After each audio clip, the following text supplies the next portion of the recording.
100% get screwed. So the reason why we don't have crypto market structure is because of the stablecoin issue. The stablecoin issue is basically the banks do not want you to earn yield interest rewards on your stablecoins, on your money.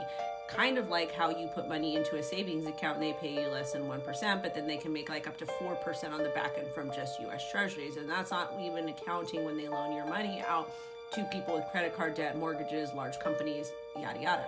So Coinbase's Brian Armstrong said, hey, we're not supporting this. We want to make sure that we give the people yield because that impacts their bottom line.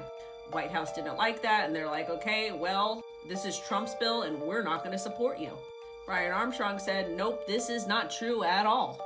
But the White House did ask us to see if we can figure out a deal with the bank. So basically, he's not being honest either. White House like, you need to go work with the banks on a yield agreement, and he was like, okay, cool. But then he went ahead and said that Eleanor, who hosts Crypto America, and she was the one that brought this to everybody's attention, says you're wrong, which in fact she's really not wrong.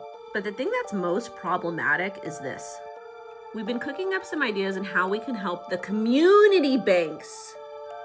Community banks are not your friends. The banks are not your friends. The financial industry is not your friends. And before you're like, crypto is a scam, crypto is bad. No, crypto is just an extension of the stock market that allows everybody to have equal access and participate. And the better you do is the more you study. Accountability, self-education, yada, yada. So basically Coinbase is going to go back and work with the banks and come up with some sort of yield agreement. But is it going to be a yield agreement that's going to benefit retail? And some of you are like, no, well, I can just go ahead and use DeFi. Well, not necessarily, because there's also DeFi restrictions in that bill.